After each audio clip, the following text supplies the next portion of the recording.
चलते हैं द्वादशांग मां जिनवाणी के श्री चरणों में। आचार्य भगवंत कुमुद चंद्र स्वामी के श्री चरणों में परम पूज्य हिंदी टीकाकार सम्यक शास्त्र को आधार बनाते हुए परम पूज्य आचार्य गुरुवर विभव सागर जी के चरणों में सिद्ध श्रुत आचार्य मुक्ति पूर्वक नमस्कार करते हुए इस वासना को प्रारंभ करेंगे। प्रिय बंधुओं, कल हम सभी ने सम्यक शास्त्र अर्थात दर्शन पाहुड़ के माध्यम से आचार्य भगवंत ने कहा था,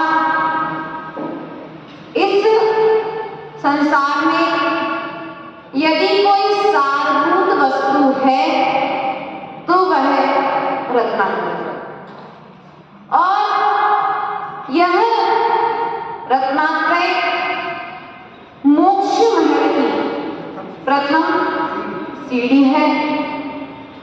नवग्रहों की शांति के लिए अन्य किसी रत्न को धारण करने की आवश्यकता नहीं है। सम्यक दर्शन, सम्यक ज्ञान, सम्यक चारित्र रूपी रत्न को जिन्होंने धारण कर लिया है, उन्हें किसी भी तरह के ग्रह की परेशानी नहीं होगी, ऐसा आचार्य भगवंत ने कहा था। और 22वीं कारिका के माध्यम से आचार्य भगवंत ने कल विशेष बात कही थी कि जो केवलियों द्वारा प्रणीत है उस सम्यक मार्ग का मैं आचरण करता हूँ, आचरण कराने की प्रेरणा देता हूँ। इसके अलावा अन्य मार्ग का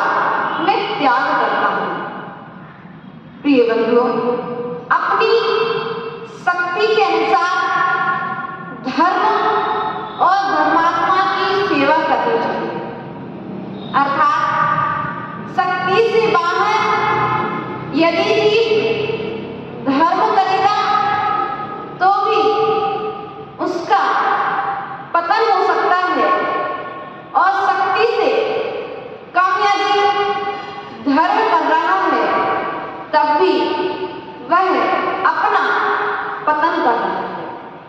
इसी क्रम को आगे बढ़ाते हुए आचार्य भगवान आज 23 नंबर, 24 नंबर और 25 नंबर की कारिका के माध्यम से आज हम सभी के सम्यक दर्शन को विशुद्ध बनाने के लिए कह रहे हैं। दर्शनानि चरिते तव नित्य काल सुख सत्ता एदे दुबंदिया जे गुणवादी गुण धराणा। दर्शनानि चरिते तव नित्य काल सुख सत्ता एदे दुबंदिया जे गुणवादी गुण धराणा। आचार्य भगवान इस 23 नंबर की कारिका के माध्यम से कह रहे हैं, दर्शनानि चरिते तव जो दर्शन, ज्ञान और चारित्र तव और तप को धारण करने वाले हैं, नित्य काल शुभ सत्ता इनमें निरंतर लीन है। क्या है? इनमें निरंतर लीन है। एदे दुबंदिया और गुणों के धारक आदि गुणवान पुरुष जो इनकी वंदना करते हैं। क्या करते हैं? गुणवादी गुण धराना, गुण को धारण करने वाले गुणवादी यदि इनकी वंदना करते हैं तो वे जीव वंदनीय हैं। जो रत्नात्रय और रत्नात्रय धारी की वंदना नहीं करता है, प्रदीप भैया,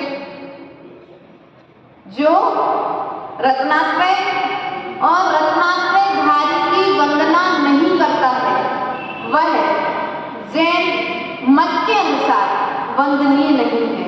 अर्थात हम उसे नमस्कार नहीं कर सकते, हम उसकी वंदना नहीं कर सकते जो रत्नात्रय की वंदना नहीं कर रहा। गुण की वंदना, गुणी की वंदना गुण को प्रकट करती है। किसको प्रकट करती है? यहाँ पर नमस्कार करने की बात कही जा रही है। हम जिसे नमस्कार करेंगे, हम जिसकी वंदना करेंगे, हम वैसे बनेंगे। अब हमें बनना क्या है और हमें होना क्या है, हमें यह विचार करना है।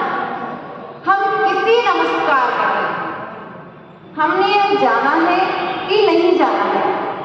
आचार्य भगवंत कहते हैं कि यह जो मां जिनवाणी है, कौन है?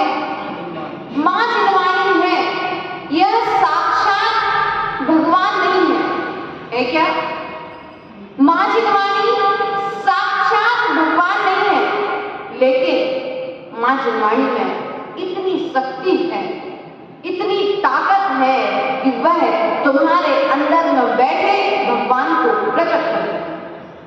भगवान बनाने वाली है कौन? मां जिनवाणी। किसको भगवान बनाने वाली है? जो मां जिनवाणी के पास आकर के बैठेगा वही भगवान बनेगा। प्रिय बंधुओं, विनयो मोक्षस्य द्वार। आचार्य भगवान कहते यहाँ पर विनय की बात कही जा रही है। विनय को मोक्ष का द्वार कहा जा रहा है, लेकिन वह विनय किसकी करेगा? पूज्य स्व दरो विनय। क्या करेगा? पूज्यों की विनय करेगा। किसकी विनय करेगा? अब हमसे पूज्य कौन है इसका भी तो निर्णय होना चाहिए। व्यक्ति झुकता किसके सामने है? जिसके सामने उससे 2 गुण ज्यादा है।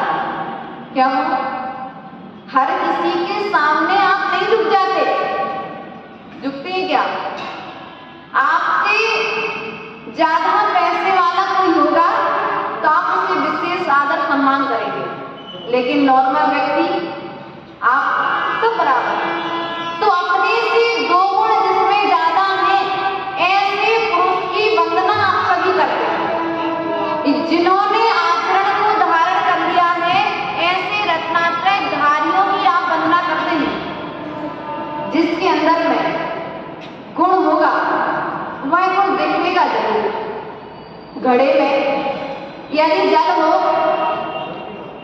पानी का घड़ा देखा, पानी का घड़ा अभी गर्मी के समय भरोगे कुछ समय पश्चात, तो उस घड़े में पानी कितना है, अंदर पानी है लेकिन बाहर में दिख रहा है, दिखता है कि नहीं दिखता, उतना घड़ा बाहर से गीला दिखता है, शुष्क दिखता है। तो मटके में भरा हुआ पानी बाहर में दिखा देता है कि मटके में जल कितना है, फूल के अंदर में गंध कितनी है, यह फूल बता देता है हवाओं के सहारे से। और फल में रस कितना है, यह फल समय आने पर बता देता है। फल जब तक कच्चा था तब तक वह हरा था, लेकिन पक गया, उसमें रस आ गया तो क्या हो जाएगा, कलर बदल जाएगा, कलर बदल जाता है। उसी प्रकार से हम कितने विनयवान हैं, यह हमारा व्यवहार, यह हमारा स्वरूप बता देता है। हम रूप का दर्शन कर रहे हैं, लेकिन जिसे स्वरूप का दर्शन हो जाएगा उसका रूप भी सुंदर हो जाएगा।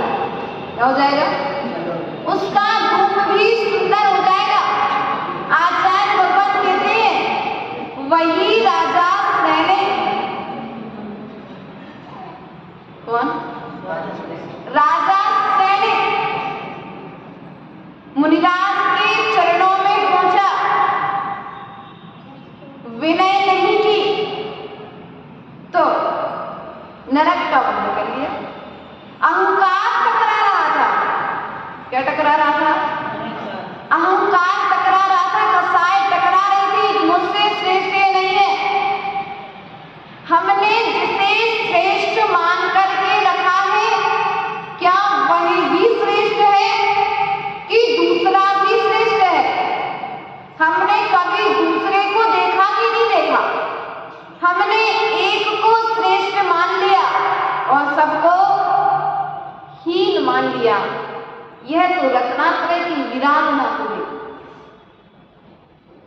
राजा सैनिक यशोधर मुनिराज के चरणों में पहुंचा, अहंकार उदय में आया, कसाई उदय में आई। उसने अन्य मतावलंबियों को श्रेष्ठ मानकर के रखा था, इसलिए उसे यशोधर मुनि अश्रेष्ठ दिख रहे थे, अश्रेष्ठ लग रहे थे, बुरे लग रहे थे।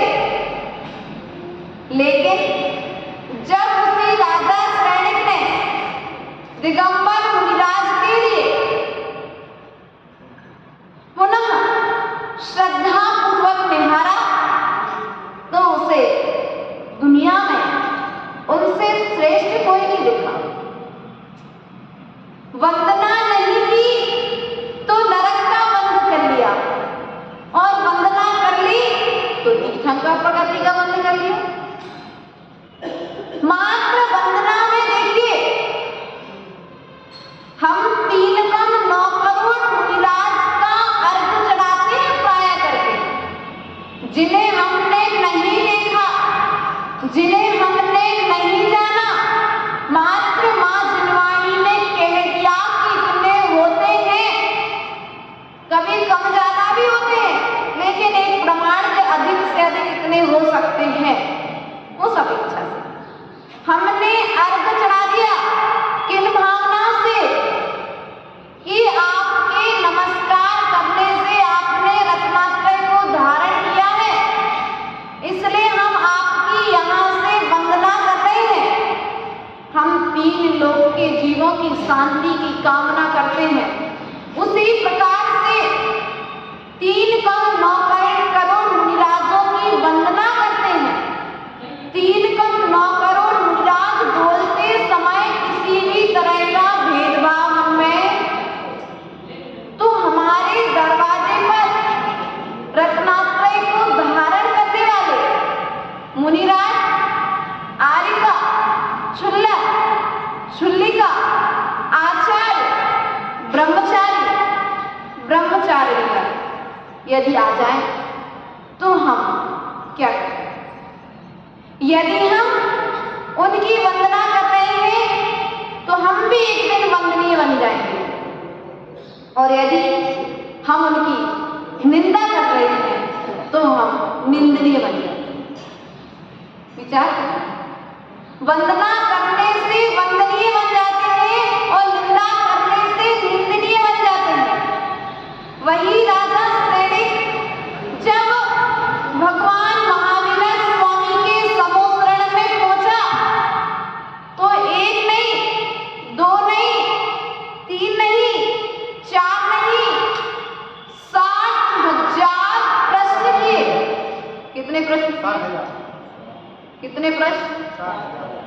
1, 2, 3, 4 नहीं, 60,000 प्रश्न किए उस राजा श्रेणिक ने। क्षमयक सम्यक दर्शन और सम्यक ज्ञान के बल पर प्रश्न किए, कुतर्क नहीं किए, तर्क किए, उन तर्कों के उत्तर प्राप्त किए। लेकिन हमारी स्थिति क्या है? यदि कोई एक प्रश्न पूछने लग जाए तो हम क्या कहते हैं? भैया ज्यादा प्रश्न मत किया करो। राजा श्रेणिक ने 60,000 प्रश्न किए। आचार्य गुरुदेव कहते हैं कि जिसके मन में सम्यक ज्ञान अर्थात जिनवाणी को पढ़ करके जिनवाणी से संबंधित प्रश्न उपज रहे हैं, वह निश्चित ही एक दिन गणधर पद को प्राप्त करेगा। आज प्रश्न पूछने की ताकत हर किसी के अंदर में नहीं है, और जिनवाणी के विषय में पूछ ले, यह तो बड़ी दुर्लभ की बात है। राजा श्रेणिक ने 60,000 प्रश्न किए। क्या कहता है भगवान के चरणों में जाकर के? हे भगवान, मैं आपके श्री चरणों में नमस्कार करता हूँ। आपकी भक्ति मुझे आपसे प्रश्न पूछने के लिए वाचाल कर रही है। आपकी भक्ति मुझे प्रेरित कर रही है कि मैं आपसे प्रश्न करूं।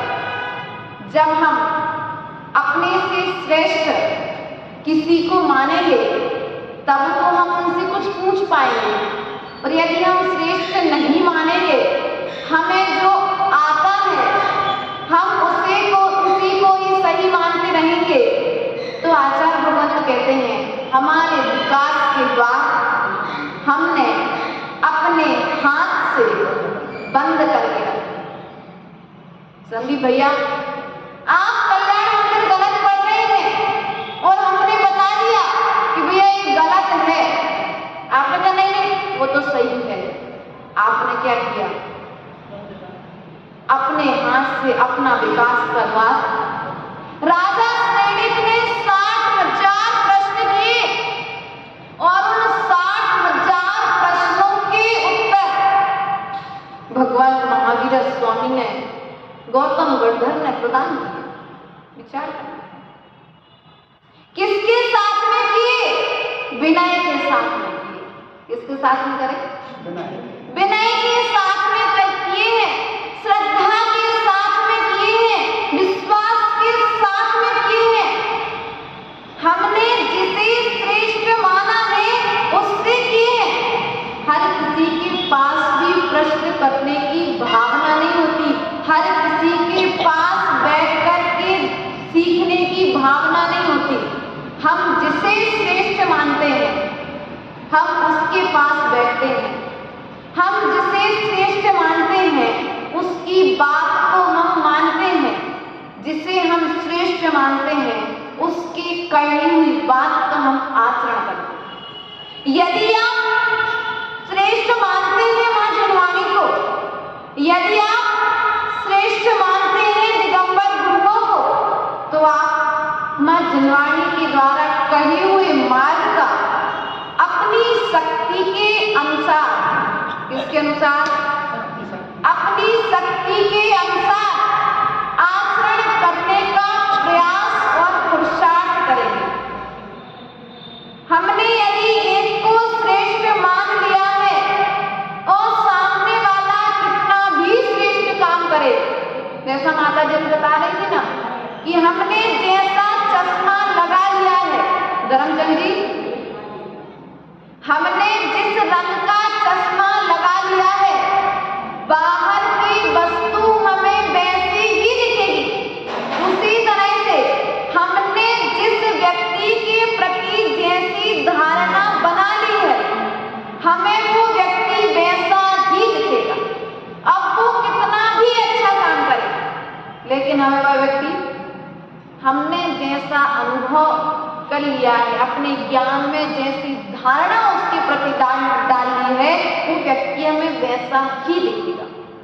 इसलिए व्यक्ति बदलने की आवश्यकता नहीं है, दृष्टि बदलने की आवश्यकता नहीं है, दृष्टिकोण बदलने की आवश्यकता। हमें स्वयं विचार करना है, हमारी दृष्टि कहाँ जा रही है?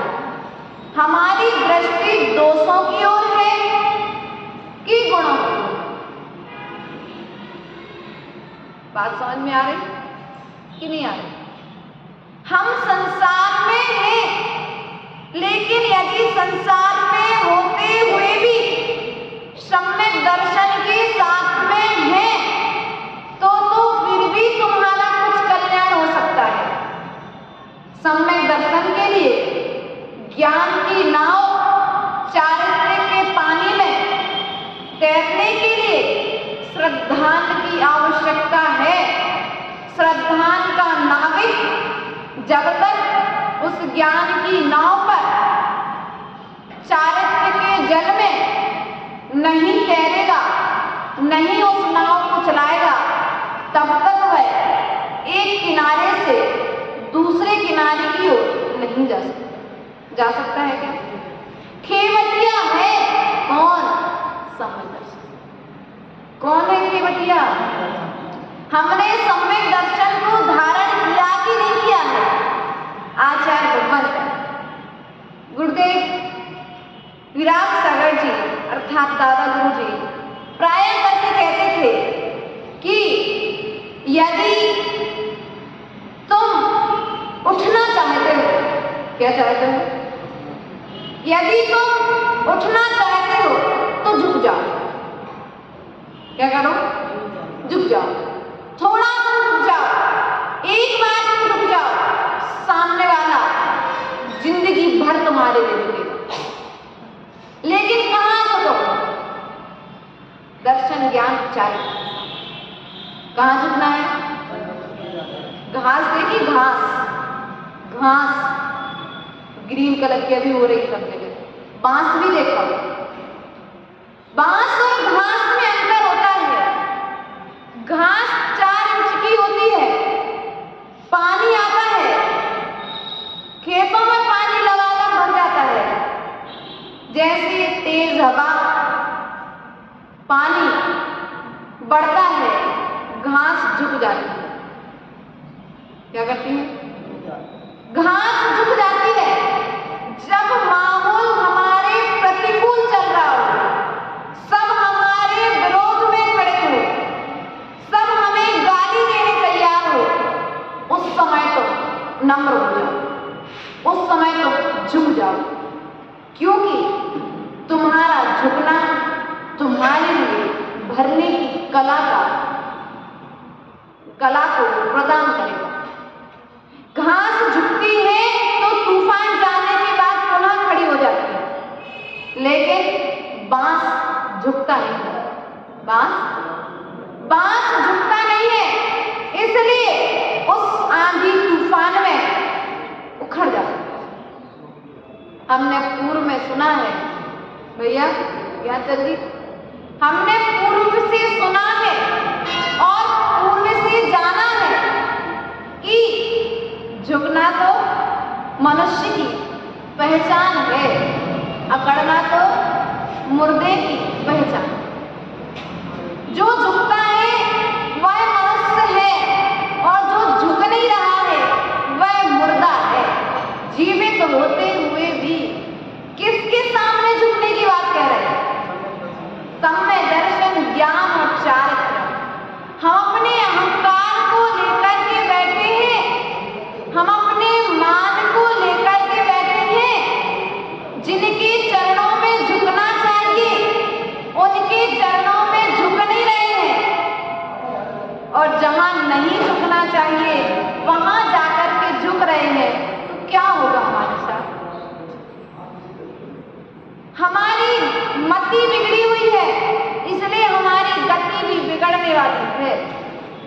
चातुर्मास हर जगह चल रहे हैं। प्रदीप जी अपने भोपाल में 4 से 5 चातुर्मास हो रहे हैं, आसपास लगा रहे सबको, सीवर वगैरह सबको।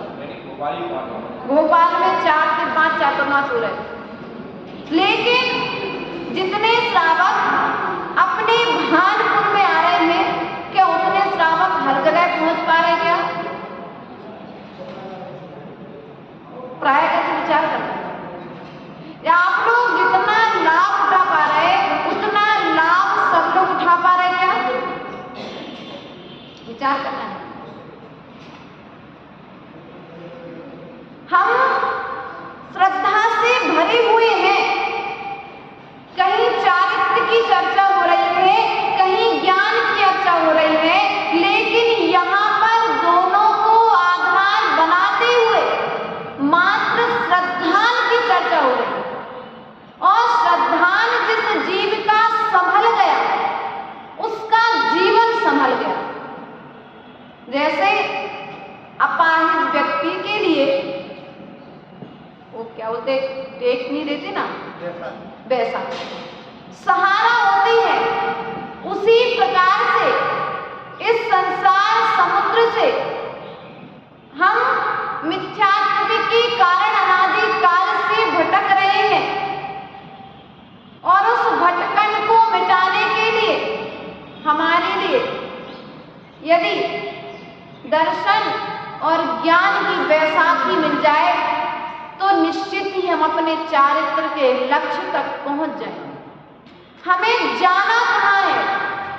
आचार्य भगवान कहते हैं विनय के लिए प्राण कहा है। क्या कहा है? लेकिन हमने विनय को अपना प्राण बनाया है कि नहीं बनाया? विनय के 2 भेद हैं, अंतरंग विनय और बहिरंग। तुम बाहर से नमस्कार कर रहे हो कि अंतरंग से नमस्कार कर रहे हो? यदि अंतरंग से नमस्कार कर रहे हो तो तुम्हारे चेहरे पर तुम्हारे भाव, तुम्हारे अंदर के भाव, तुम्हारा चेहरा दिखता है। भगवान को देख करके तुम्हें प्रसन्नता उत्पन्न हो रही है, गुरु को देख करके तुम्हें प्रसन्नता उत्पन्न हो रही है, शास्त्र को देख करके सुनते हुए तुम्हारे मन में प्रसन्नता उत्पन्न हो रही है कि कसाय चल रही है। क्योंकि भैया जब जिनवाणी के चरणों में बैठते हैं तो हम अपनी तरफ से कुछ भी नहीं कहते। जो जिनवाणी ने कहा है, जो जिनवाणी ने से पढ़ा है वही आपको बता देते हैं। यदि हम मिलावट करेंगे तो कहीं ना कहीं पाप कर्म का बंधन हमें, इसलिए हमें विचार करना है कि हम कहाँ भटक रहे हैं। तिजोरी की चाबी क्या करते हो आप लोग? जोहरी क्या करता है? जोहरी को देखा? जोहरी क्या करता है? तिजोरी की चाबी बता तो दो भाई बोलो, थोड़ा सा बोल तो देवियों। जोहरी क्या करता है? तिजोरी की चाबी अपने पास रखता है। तो आचार्य भगवंत ने समस्त गुणों की चाबी, जिसके पास में एक गुण है मात्र विनय गुण, उसके पास में सब गुण आ जाएंगे। और जिसके पास में एक गुण नहीं है, उसके पास में सब गुण होते हुए भी वे सब चले जाए। विनय होना आवश्यक है। हम विनय किसकी कर रहे हैं और किसकी नहीं कर रहे हैं, इस बात का हमें प्रतिपल विचार करते रहना है। प्रिय बंधुओं, आचार्य भगवंत इसी कारिका को आगे बढ़ाते हुए कहते हैं, सहजुक्पाणं ध्रुवं दक्षं जो मंडलिनमच्छर्यो सोऽसंजं परिवर्णो मिच्छाइति हवैसो अमराण वन्द्याणं रूपं ऋद्धूणशीलशय्याणं अमराण वन्द्याणं रूपं दट्टूणशीलशय्याणं ये गारवं करन्त्ये सम्मत विवज्या भूति। आचार्य भगवान कहते हैं, मात्सर्य भावों से भरा हुआ मनुष्य जिनेंद्र भगवान के सहज उत्पन्न दिगंबर रूप को देखने के योग्य नहीं मानता है। वह असंयमी होने पर, वह संयमी होने पर भी मिथ्या दृष्टि है। कौन सा रूप? दिगंबर मुद्रा देखना, जिसे पाप लगता है। निर्ग्रंथ मुनियों को देख करके जिनके मन में उनके विरोधाभास की भावनाएं उत्पन्न होती हैं, उनके अंत की भावनाएं उत्पन्न होती हैं, ऐसा जीव संयमी होते हुए भी मिथ्यावादी है। एक अच्छा लग रहा है, एक बुरा लग रहा है। भैया, महावीर की मुद्रा को धारण किए हुए है। हम अपने यहाँ तो बहुत अच्छा है, अपन सबको मानते हैं। सबको मतलब सम्यक दर्शन, ज्ञान और चारित्र से जो भरे हुए हैं, उन सबकी आराधना हम सब यहाँ पर करते हैं। लेकिन अन्य अन्य जगह पर ऐसा देखने में आता है क्या भैया? अन्य अन्य स्थानों पर ऐसा देखने में आता है एक ही श्रेष्ठ है, बाकी सब अश्रेष्ठ है। हम उन्हें श्रेष्ठ मानते ही नहीं है, अर्थात साधु होते हुए भी हम साधु को साधु नहीं मानते। ये परिस्थितियां वर्तमान में देखने में आ रही हैं। तो आचार्य भगवंत कहते हैं कि तुम बाहर से साधु दिख रहे हो, बाहर से संयमी दिख रहे हो, लेकिन अंतरंग में जो मात्सर्य भाव है, कसाय भाव है, ईर्षा भाव यदि चल रहा है, तो क्या हो? तो मिथ्या दृष्टि हो। किसको देख करके? निर्ग्रंथ मुद्रा को देख करके तुम्हारे मन में कसायों का समन हो जाना चाहिए, ईर्षा भाव चला जाना चाहिए। क्योंकि ईर्षा भाव जब जाएगा तभी तुम्हारे अंदर का ईश्वर प्रकट होगा, और जब तक अंदर का ईर्षा भाव नहीं जाएगा तब तक बाहर में ईश्वर रूप प्रकट नहीं होगा। निर्विकार मुद्रा आज नग्न दिगंबर में नग्नत्व की पूजा नहीं है क्या? दिगंबर में, जैन मत में नग्नत्व की पूजा नहीं है। दिगंबरत्व में निर्विकारता की पूजा है। क्या है? जो निर्विकार है वही नग्नत्व को प्राप्त है, जो निर्विकारी नहीं है वह नग्नत्व को प्राप्त भी नहीं है। हम निर्ग्रंथ गुरुओं की निंदा करते हैं, और यदि निंदा सुनते हैं किसी कर्म के उदय से,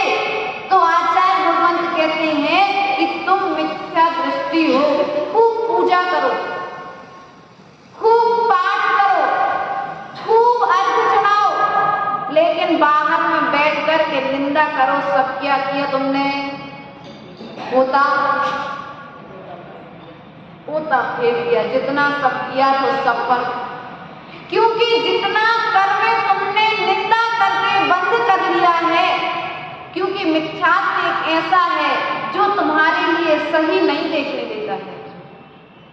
मिथ्यात्व का मूल कारण है मोह, मिथ्यात्व का मूल कारण है राग और द्वेष, जो हमारे लिए धर्म को और धर्मात्मा की सही पहचान नहीं होने दे रहा है। क्योंकि भैया किसी ने कहा आप कौन से संघ से हो? भैया महावीर के संघ से। आपके संघ की कौन सी परंपरा है? भैया महावीर की परंपरा है। आप किसे मानते हो? भैया मां जिनवाणी को मानते हैं।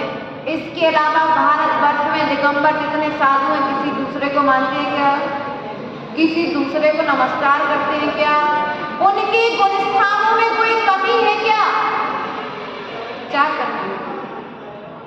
जो संस्कार समिति श्री के ऊपर में हुए, वही संस्कार हमारे ऊपर में भी होते। लेकिन यदि आप समिति श्री को अश्रेष्ठ और सिद्ध श्री को श्रेष्ठ मानो, तो यह तुम्हारे लिए मिथ्यात्व हो गया। क्या हो गया? यह तुम्हारे मिथ्यात्व का दर्शन करा रहा है। गुण गुणी की अपेक्षा हम गुण को देखें तो गुण प्रकट होंगे, और अवगुण को देखेंगे तो वह अवगुण हमारे अंदर निश्चित ही प्रकट हो जाएगा। इसलिए हमें धर्म में और धर्मात्मा को देख करके अपने संयम भाव को संभालते हुए, अपने सम्यक दर्शन को संभालते हुए मिथ्यात्व से बचने का प्रयास और पुरुषार्थ करना है। देवियों, बातें मंदिर के बाहर से भी हो सकती है। मंदिर धर्म सभा का स्थान है। अन्य क्षेत्रों के लिए यदि हम अन्य क्षेत्र की बातें मंदिर में आकर के करते हैं, तो निश्चित ही हम तीव्र कर्म का बंद करें। हमें विचार करना है। आचार्य भगवत 25 नंबर कारिका में कहते हैं, अमरामण वंदियानम, देवता नमस्कार करते हैं। रूपम गूढ़ सील संज्ञानम, किसे नमस्कार करते हैं? जो सील से सहित पुरुष है, जो सील से सहित है, श्रद्धा से सहित है। ऐसे महापुरुषों के लिए देवता भी वंदना करते हैं। ये गारवम करन दिया सम्मत विवज्जिया होती, और अपना गौरव करते हैं, अपने को बड़ा मानते हैं। ये भी सम्यक दर्शन है। क्या है? क्या करते हैं? अपने आप को गौरवान्वित मानते हैं, अपने आप को धन्य मानते हैं, अपने आप को सौभाग्यशाली मानते हैं, अपने आप को पुण्यात्मा मानते हैं।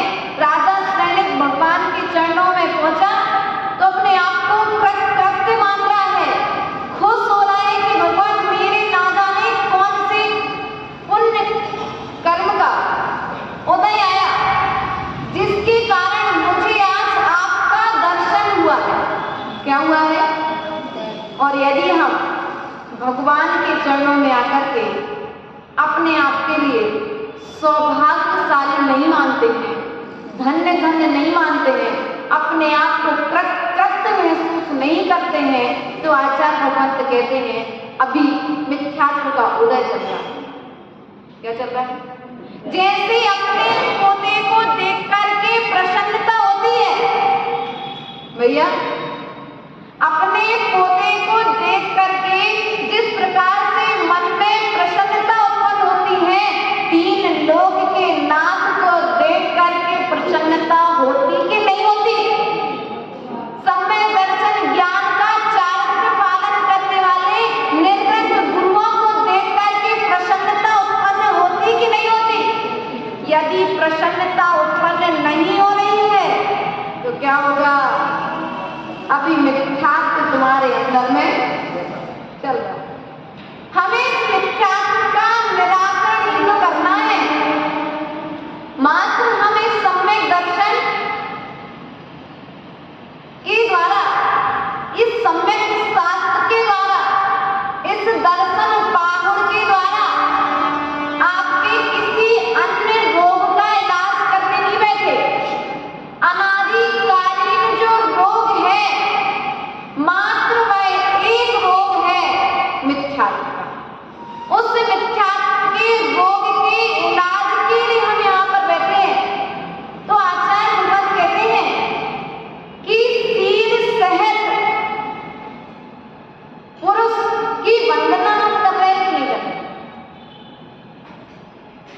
आचार्य गुरुदेव ने बड़ी प्यारी सी पंक्तियां लिखी हैं।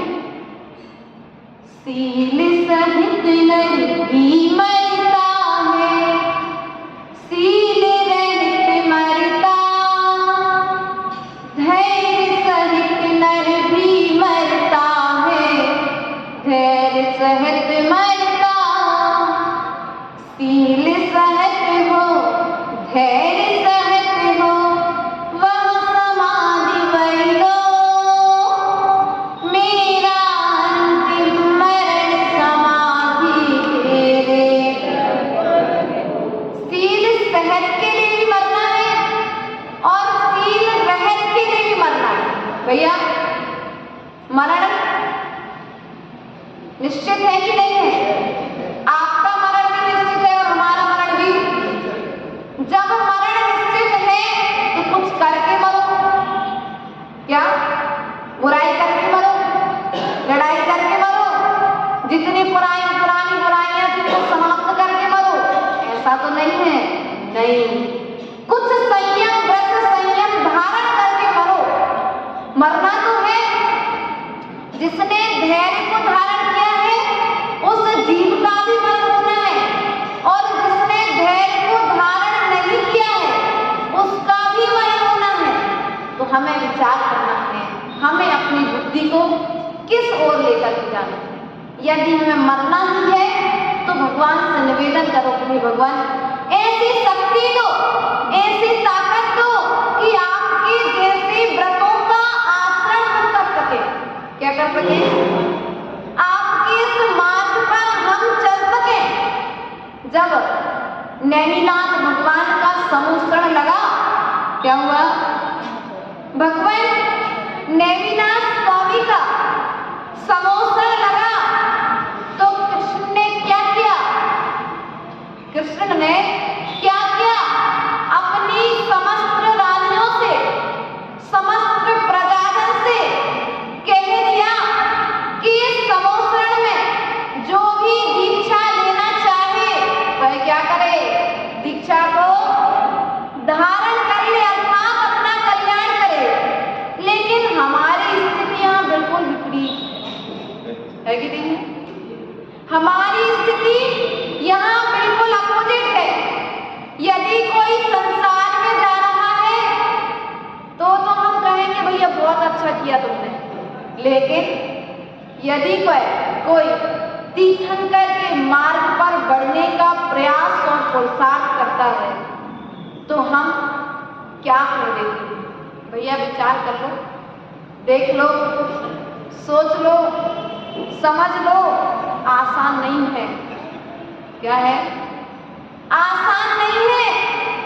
प्रिय बंधु, जितने परिचय प्रदीप भैया तुम घर में रहकर के सहन करते हो, उतने परिचय साधु को समाज में रहकर के सहन नहीं करने पड़ते।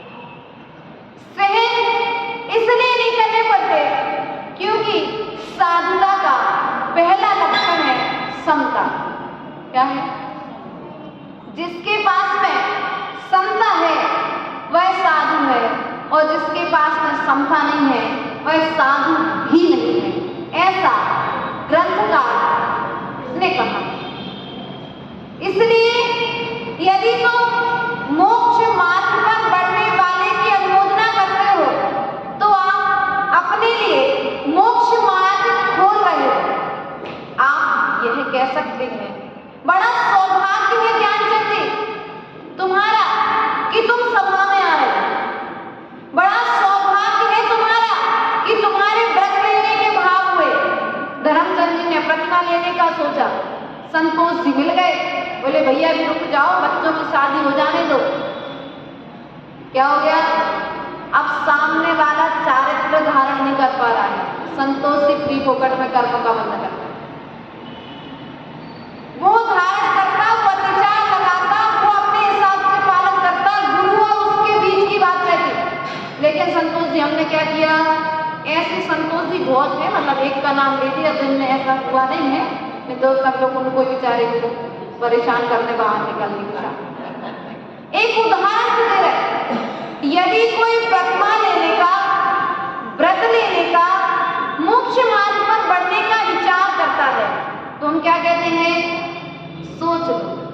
समझ लो। लेकिन जब संसार मार्ग में जाते हैं, शादी जो करता है क्या करता है, जिसकी शादी होती है, शादी के एक दिन बैंड बाजे आगे बजते हैं, लेकिन शादी के बाद बाप समझता हो, जीवन भर बैंड बाजे पीछे ही बजते हैं यहाँ पर। इसलिए विचार करना है, शादी के समय साल 2 साल और जब तक सास बहू की पटरी खाए तब तक सुख मिलता है, लेकिन इस मोक्ष मार्ग पर जो बढ़ता है उसे प्रारंभ में थोड़े से कष्ट होते हैं, केस लॉन्च की वेदना, क्योंकि संस्कार नहीं होता है, स्वाध्याय उतना मजबूत नहीं होता है, भूख अर्थात थोड़ा अभ्यास डालना पड़ता है, तो वो एक टाइम भोजन करने का संस्कार ही बन जाता है। उसके अलावा पैदल चलना एक प्रारंभ के कष्ट है, लेकिन जीवन भर का सुख क्या है, जीवन भर का सुख मिलता है। और जब आप गृहस्थ जीवन में प्रवेश करते हो तो क्या होता है, पहली बार बहू आ गई, सास बिल्कुल कमरे के बाहर दूध का गिलास लेके खड़ी है, सेवा में बेटा बता दो, अब दूसरी बार आई हो फिर बता रहे, स्थिति क्या होती है, पहली बार में तो सब बिल्कुल बहुत अच्छी बहुत अच्छी बहुत अच्छी, ऐसी बहू दुनिया में हमारे समाज में कोई के घर में नहीं है, जैसी निधि है ऐसी कोई बहू समाज में नहीं है, लेकिन बाद में वही बहू खराब क्यों हो जाती है, आई थी जब तो बहुत अच्छी थी, क्यों, क्योंकि तुमने उसके प्रति वैसी मानसिकता बना करके रखी, तुमने उसके प्रति अच्छा सोच करके रखा था, तुम्हारे विचारों में परिवर्तन आया, तुम्हारी सोच में परिवर्तन आया, तो घर में तुम्हें बहू वैसी दिखने लगे कि नहीं दिखने लगे। इसलिए हम और कोई दूसरे ने कह दिया कि भैया रश्मि तुमने अपनी देवरानी को बहुत छूट के दे के रखी है, संभाल के रखना। हाँ मतलब एक उदाहरण समझना, तो क्या हुआ, अरे यार सही में ऐसा ना हो कि कल के दिन कुछ बिगड़ जाए, अभी तक घर में खूब अच्छी दोनों की बन रही थी, तीसरे ने बीच में आके एक कंकड़ डाल दिया, अब क्या होगा, अब रश्मि अच्छा करेगी तो निधि को बुरा लगेगा, और निधि अच्छा करेगी तो रश्मि को बुरा लगेगा, अब एक दूसरे पर तानाशाही अर्थात कंट्रोल करने की बात चल रही है। आचार्य भगवत कहते हैं यदि तुम वहां पर सामंजस्य बनाकर के रहना चाहते हो तो वहां पर भी समता रखनी पड़ेगी, और यहाँ पर यदि सामंजस्य बनाकर के रहना चाहते हो तो यहाँ पर भी समता रखनी पड़ेगी। बिना समता के मार्ग कहीं पर भी नहीं है। तो आचार्य भगवान कहते हैं अपने सम्यक दर्शन को मजबूत बनाए रखने के लिए अपने आप को सौभाग्यशाली मानो। भगवान जिनेंद्र देव के चरणों में जब आओ तो क्या कहो भगवान के चरणों में, हे भगवान मेरा बड़ा सौभाग्य है। जन्मदिन कब मनाते हो आप लोग? तो एक दिन जन्मदिन मनाते हो, रोज जन्मदिन मनाते कि नहीं मनाते? जिस समय माँ के गर्भ से जन्म ले लिया आपने उस दिन को जन्मदिन मना लिया, मान लिया कि नहीं मान लिया? लेकिन इन ग्रंथों के अनुसार आचार्य भगवंत ने कहा है व्यक्ति का जन्म रोज हो रहा है और रोज व्यक्ति मरण को प्राप्त हो रहा है। हो रहा है कि नहीं हो रहा है? रोज जन्म हो रहा है और रोज मरण को प्राप्त हो रहा है। कौन? प्रतिपल तुम्हारी पर्यायों में परिवर्तन आ रहा है कि नहीं आ रहा है? यदि तुम सो गए, सोने के बाद उठ जाओगे, इस बात का कोई भरोसा है क्या?